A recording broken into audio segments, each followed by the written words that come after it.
Hello,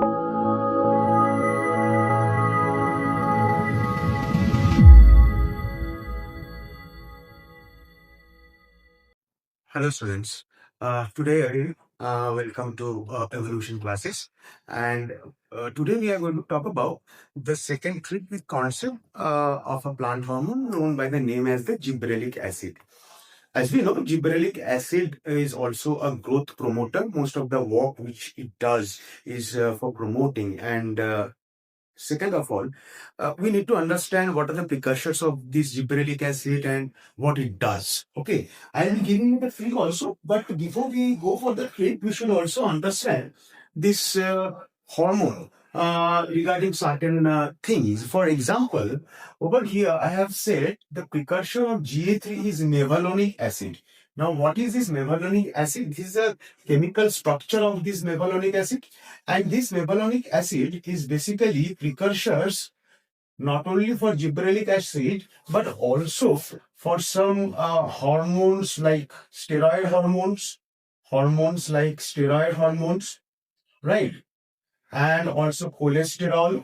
So this mevalonic acid also is the precursor for gibberellic acid. How many types of gibberellic acid is there? There is almost around 100 gibberellic acid from GA1 to GA100. There are 100 different types of gibberellic acid, but out of these 100 different types of gibberellic acid, the most potent one is considered to be GA3. The most potent one is the GA3. It is weakly acidic as well, because itself the mevalonic acid is an organic compound which is itself a weakly acidic, and therefore, as mevalonic acid is a precursor for GA3, the GA3 itself becomes weakly acidic.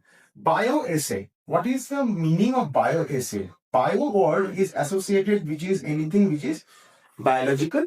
Assay word means technique. So biological technique, how we isolate GA3 or how it can be isolated from using a biological technique. Assay word means technique and bio word means biological. So biological technique. What are the two biological techniques that you need to remember for the isolation of this GA3? First one is your endosperm Burley test and second one is your dwarf pea plant test. These are the two biological techniques that you need to remember from where his GA3 is being isolated. Location, what are the locations that you need to remember? 4 locations you need to remember: root tip, shoot tip, apical shoot bud, and young leaves. These are the 4 locations that you need to remember. Now, how to the function of gibberellic acid. Now, in case of the function of gibberellic acid, I have given you one trick over here so that you can remember the basic generalized function of the gibberellic acid. What is the trick over here? Genetically dwarf gabber, broken dormancy पर aunty का गलना enlarge. मतलब यही याद करो कि वो genetically dwarf Gabbar है, ठीक है, वो अपने डॉर्मेंसी को ओवरकम किया पर फिर भी आंटी का गन्ना मतलब क्या है? शुगर केन, उसका एनलार्जमेंट हुआ. ये क्या होता है? देखो किसमें जेनेटिकली डॉर्फिज्म मतलब जिब्बरेलिन बेसिकली जेनेटिकल डॉर्फिज्म को डिमोट करता है. What it actually does, you try to understand specifically कौन सा प्लांट में, ये भी याद रखना पड़ेगा, पी प्लांट एंड मेज प्लांट. ये 2 प्लांट में स्पेसिफिक इसका एग्जांपल है. प्रॉब्लम अगर देखो, इसमें एक प्रॉब्लम मैं यहाँ पे पुटअप किया हूँ. अगर ये प्रॉब्लम में ये पूछा हूं कि एक शॉर्ट प्लांट अगर उसको GA3 दिया गया तो वो प्लांट टॉल हो गए, कैसा जेनोटाइप इस टॉल प्लांट का होगा? Most of the time genetics जैसे ही पढ़े हो, टॉल प्लांट का जेनोटाइप हम लोग 2 ही लेते हैं normally, capital T small T. But over here what happens, the genotype is not going to be changing but the phenotype has changed. Phenotype क्या हुआ? शॉर्ट प्लांट था, उसको तुम GA3 दिए, वो लंबा हो गया, but the genotype it is not changing. Genotype it still small T. वो टॉल प्लांट फेनोटिपिकली दिख रहा है बट जेनोटाइप अभी भी क्या है? Small T. So the answer will be what? Option number C. मतलब देखो, ये अगर तुम्हारा व्हाट डू वी से, ये अगर if this becomes your short tree, this is the short one, this is the short tree, okay, इसका genotype ले लो कैपिटल स्मॉल टी. इसके ऊपर तुम GA3 दिए हो अब GH3 देने के बाद बोल रहे हैं ये प्लांट हो गया क्या बाबा, टॉल हो गए। बट इसका जीनोटाइप अभी भी स्मॉल टी है, फेनोटाइप इसका टॉल हुआ है। So, what is the thing? GN3 or this hormone do not change the genotype of the plant. It is still small t. The phenotype became tall. So it enlarged, right? So this is the first thing regarding genetical dwarfism that you need to remember. Gabbar का मतलब है जिसका तुम function पढ़ रहे हो, gibberellic acid का एक फंक्शन पढ़ रहे हो। ब्रोकन डॉर्मेंट सीड मतलब सीड जब डॉर्मेंट होंगे, जब उसका रप्चरिंग नहीं होंगे, तब क्या होता है। बहुत इंपॉर्टेंट फिनोमिना है कि ये स्पेसिफिकली लेटूस में दिखा जाता है। क्या होता है, ये GH3 जैसे ही तुम एक्सोजेनसली दो या फिर तुम एंडोजेनसली अगर उसमें GH3 प्रोडक्शन हो रहा है उस सीड के अंदर, तब उसमें एक एंजाइम एक्टिवेशन होता है, जिस एंजाइम का नाम क्या है, अल्फा अमाइलेज। अब ये अल्फा अमाइलेज क्या करता है, स्टार्च को कन्वर्ट कर देता है किसमें, ग्लूकोज में। And as a result the turgidity increases, and when the turgidity increase, जैसे ही ग्लूकोज में कन्वर्ट हो जाएगा तो फिर क्या हो जाएगा, सेल हो जाएंगे turgid. the cell will become turgid। Turgid होने का मतलब क्या होगा, इसका टर्मिनल प्रेशर क्या हो जाएगा, बढ़ जाएगा। जैसे इसका टर्मिनल प्रेशर बढ़ जाएंगे तो फिर क्या हो जाएगा, इसमें बोलो तो ऑस्मोटिक प्रेशर भी इसमें बढ़ जाएंगे। ठीक है, जैसे बढ़ जाएंगे तभी ये सीड रप्चर हो जाएंगे, तभी वो डोरमेंसी को ब्रेक कर पाएंगे।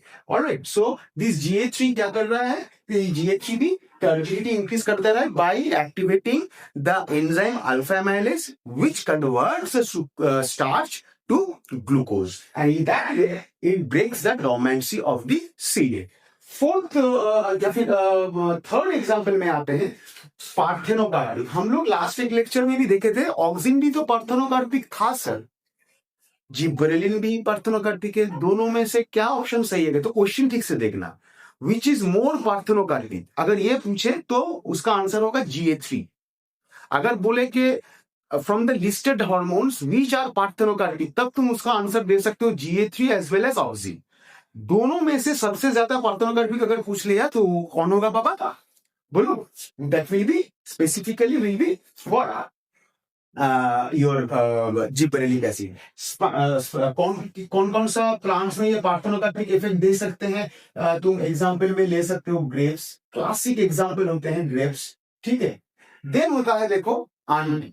आंटी से क्या लिखा है, एंटीसेनेसेंस। एंटीसेनेसेंस का मतलब क्या है, प्रीमैच्योर एजिंग को वो क्या करेगा, रोक देगा, प्रीमैच्योर एजिंग को रोकेगा। अब देखो इसका मैकेनिज्म अगर समझना है, देख छोटा सा मैकेनिज्म बोल रहा हूं, ये ड्रिंक विद कॉन्सेप्ट है तो तुम उतना डिटेलिंग में नहीं जाऊंगा।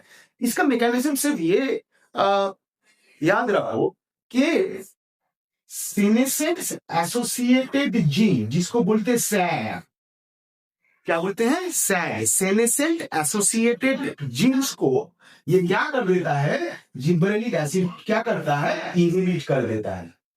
अब जैसे ही सेनेसेंट एसोसिएटेड जीन इनहिबिट हो जाएंगे, then at that very point of time premature aging उस प्लांट में भी शुरू हो जाएंगे। अब सर कैसे पता चलेगा प्रीमैच्योर एजिंग बंद हो रहा है उस प्लांट पे, देखो विल्टिंग नहीं हो रहा है, लीव्स का विल्टिंग मतलब कॉइलिंग ऑफ द लीव्स नहीं हो रहा है, येलोइश कलर नहीं दिखाई देगा, फ्रेश ग्रीन लीव्स दिखाई देंगे।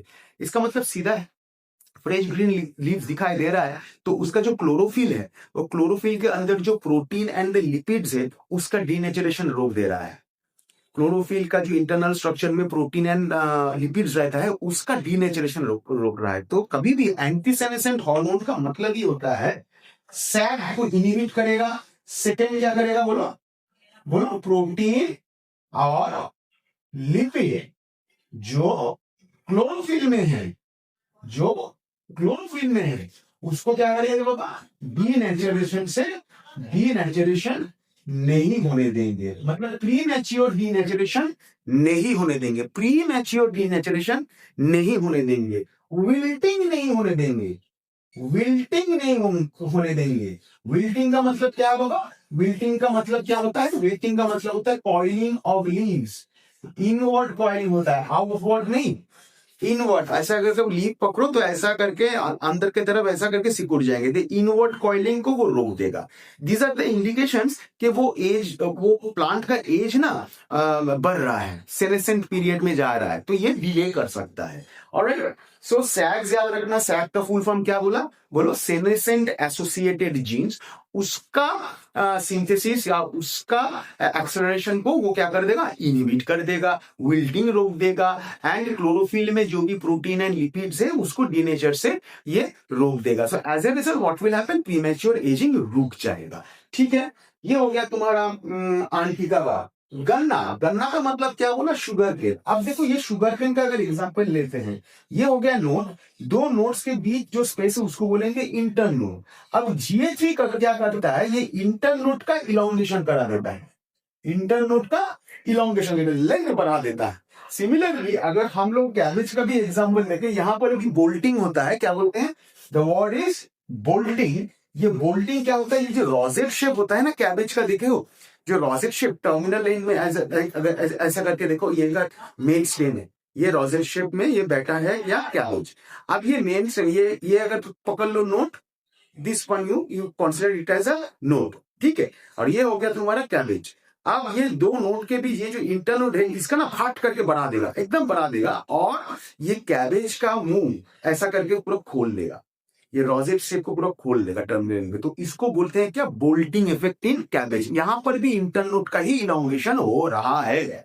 नेक्स्ट हम लोग आएंगे इनलार्ज। इनलार्ज का मतलब क्या है, फ्रूट इनलार्जमेंट, सॉरी मैं यहाँ पे इलॉन्गेशन लिख दिया, so it should be fruit enlargement. Fruit का साइज बढ़ा देगा, फ्रूट का साइज बढ़ा देगा, कैसे करके बढ़ाया जा सकता है, इसका कॉम्बिनेशन ऑफ हार्मोन दिया जा सकता है एक्सोजेनसली, और उस हार्मोन का नाम क्या है बाबा, पोमेलियन। It is a combination of GA2, GA4 and cytokine. ये तीनों मिलके क्या करेंगे, फ्रूट का साइज बढ़ा देंगे। Apart from all these thing, you also need to remember some extra points regarding GA2। What are those extra? पहला वहां पे देखो मैं लिखा हूं vernalisation. What is vernalisation? Vernalisation word का मतलब ही है क्या, कोल्ड ट्रीटमेंट। क्या मतलब है, this is considered as the cold treatment. Sir cold treatment क्यों दिया जाता है? अगर कोई प्लांट को हम लोग कोल्ड ट्रीटमेंट देते हैं नॉर्मली, अगर ये GA3 अगर देते हो वर्नलाइजेशन को with respect to vernalisation, actually क्या करना है, कोई भी बायनियल प्लांट को ना हम लोग एनुअल कर देंगे, मतलब उसको कोल्ड ट्रीटमेंट का जरूरत नहीं होगा। अगर तुम GA3 दोगे उस प्लांट को तो उसको कोल्ड ट्रीटमेंट का जरूरत नहीं है, ठंडा कोई आइस ट्रीटमेंट का जरूरत नहीं है, उसको सिर्फ GA3 दे दोगे तो फिर वो biennial plant before what it will be happening for this biennial plant, they will become what, they will become annual plant. Sir कौन कौन सा प्लांट का एग्जांपल हम लोगों को यहाँ पे वर्नलाइजेशन के रिस्पेक्ट में याद करना पड़ेगा? स्पिनच याद रख लो, spinach is a very good example, ठीक है, स्पिनच याद रख लो, कैबेज याद रख लो, इसमें सब तुम आराम से एग्जांपल्स याद रख सकते हो, ठीक है। अब देखो तुम्हारा मेलनेस इन फीमेल प्लांट बोला है, मेलनेस इन फीमेल प्लांट, एक फीमेल प्लांट में मेल फ्लावर ऑर्गन्स एग्जिबिट करा देगा और फीमेल फ्लावरिंग को इनहिबिट करा देगा। ध्यान से सुनो, प्लांट होगा क्या, फीमेल, उसमें मेल फ्लावरिंग ऑर्गन्स को एग्जिबिट कराना है, मतलब बनाना है, और फीमेल फ्लावरिंग पार्ट्स को इनहिबिट करा देना है। तो ये होता है maleness in female plant. It is absolutely antagonistic to auxin. Auxin का बारे में याद करके देखो, ऑक्सिन में क्या बोला था, फेमिनिस्टिक इफेक्ट दे रहा था, मतलब मेल प्लांट में फीमेल ऑर्गन डेवलप करना, इसका पूरा उल्टा काम कर रहा है यहाँ पे तुम्हारा फीमेल प्लांट में मेल फ्लावरिंग ऑर्गन्स को डेवलप कराएगा। एग्जाम्पल सर कोई बढ़िया एग्जाम्पल बोल सकते हैं? हाँ है, बहुत शानदार एग्जाम्पल है क्यूकम्बर, क्यूकम्बर, ठीक है। And flowering is LDV plant. LDV plant का मतलब क्या है, लॉन्ग डे प्लांट्स। देखो बहुत बेसिक चीज बताओ, समझने का कोशिश करो। लॉन्ग डे प्लांट मतलब हम लोग बोल सकते हैं शॉर्ट नाइट प्लांट, मतलब एक क्रिटिकल डे लेंथ के ऊपर जब उसको क्या चाहिए, फोटो पीरियड्स चाहिए, सनलाइट चाहिए। मतलब इस किस्म का प्लांट को दिन में 14 से 16 घंटा फोटो पीरियड चाहिए, 14 to 16 आवर्स। कितना? 14 से 16 घंटा इसको क्या चाहिए, फोटो पीरियड चाहिए, राइट? इसको फोटो पीरियड चाहिए। दूसरा बात, तो फिर सर इसका नाइट लेंथ तो कम होगा, यस डेफिनेटली नाइट लेंथ कम होगा, बट वेरी इंपॉर्टेंट, कोई भी किस्म का प्लांट हो, लॉन्ग डे प्लांट हो या फिर शॉर्ट डे प्लांट हो, उस ये क्रिटिकल डे लेंथ से सबसे इंपॉर्टेंट हो जाएगा critical night length. Uninterrupted night length तो रहना चाहिए। क्या रहना चाहिए? देखो मैं बोल रहा हूं क्या, मेरा जब भी लेक्चर सुनोगे ना, सुन के नोट बनाना है, बहुत इंपॉर्टेंट हो जाएगा। क्या बोल रहा हूं फिर से सुनो, लॉन्ग डे प्लांट हो या फिर short day plant, long day plant में क्या होगा, लॉन्ग डे प्लान में क्रिटिकल डे लेंथ से अगर ज्यादा मात्रा में उसको फोटो पीरियड में एक्सपोज करना है, कितना घंटा, 14 से 16 घंटा, तो फिर सर नाइट लेंथ तो कम हो जाएगा, कम होगा, बट अनइंटरप्टेड होना चाहिए वो नाइट लेंथ। अनइंटरप्टेड मतलब कोई भी हालत में उस पॉइंट ऑफ टाइम में सनलाइट या फिर ऐसा कुछ नहीं आना चाहिए। तभी जाए क्या होगा पता है, तभी जाके उसमें एक फ्लावरिंग हार्मोन, जो हाइपोथेटिकल हार्मोन बोला जाता है, जिसका नाम है फ्लोरीजेन। क्या बोला हूं, फ्लोरीजेन। एक फ्लोरीजेन डेवलप करेगा और ये फ्लोरीजेन तभी इस लॉन्ग डे प्लांट में फ्लावरिंग इफेक्ट देगा और वो सेंस करेगा कि कौन सा सीजन में मुझे एक्चुअली सीड फॉर्मेशन करना है।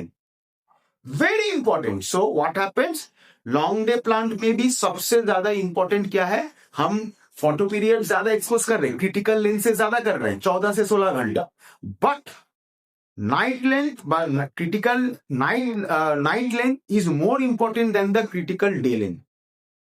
उसी पॉइंट ऑफ टाइम में नाइट में ही उसका फ्लोरिजन एक्टिवेटेड होंगे, तभी वो फ्लावरिंग करेंगे, बाद आगे जाके वो क्या करेगा, सीड फॉर्मेशन करेगा, नहीं तो नहीं करता। Always remember this thing. This is very important. You need to remember this thing. Sir कोई एलडीपी प्लांट का एग्जांपल, फिर से वही एक एग्जांपल आ जाएंगे, क्या क्या आ जाएंगे, स्पिनेच हो जाएंगे, क्लासिक एग्जांपल है स्पिनेच, क्लासिक एग्जांपल स्पिनेच आ जाएंगे यहाँ पे, ठीक है। सो तुमको और भी एग्जांपल मिल सकते हैं, एनसीईआरटी में और भी एग्जांपल्स है, but you need to remember these basic things regarding your GH3 with all the examples and all the tricks that I have told you। क्या होता है, बेसिक मैकेनिज्म क्या होते हैं, कौन कौन सा प्रिकर्सर्स है, कौन कौन सा, एक सेकेंड में कॉल, एक second, just give me 1 second, I am having one call over here.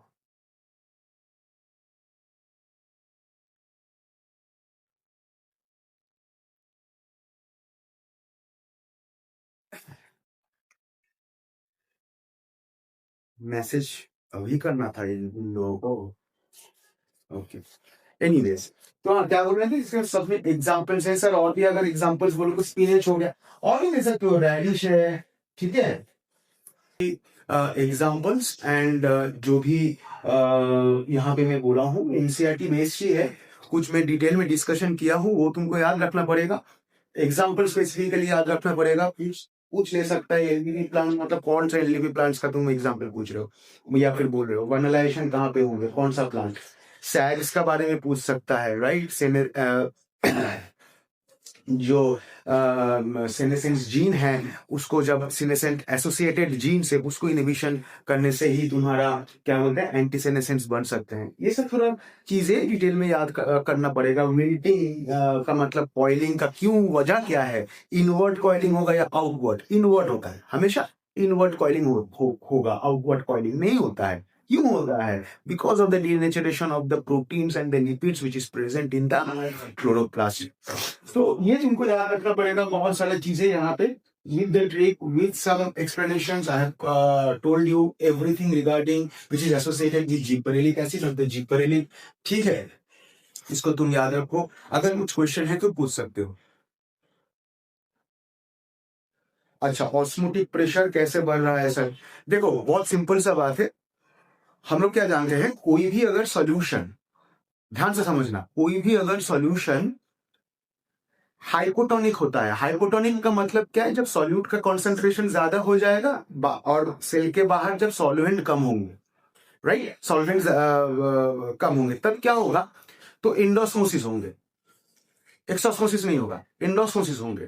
तो सॉल्यूशन अगर हाइपोटोनिक होता है तब सॉल्वेंट आउटसाइड टू इनसाइड जाएंगे। तो क्यों गया? क्योंकि सॉल्यूट कॉन्सेंट्रेशन जैसे ही बढ़ा तो ऑस्मोटिक प्रेशर बढ़ गया, तो बाहर से वाटर या फिर सॉल्वेंट अंदर की तरफ गए। अब जब भी अंदर की तरफ जाएंगे, सेल क्या हो जाएगा? सेल टर्गीट हो जाएगा, बहुत ज्यादा टर्गर प्रेशर जनरेट होंगे। और जो सीड अभी तक, understand this thing, understand this thing, जो सीड अभी, जो वायबल सीड डोरमेंसी तोड़े नहीं थे। क्यों नहीं डोरमेंसी तोड़े थे?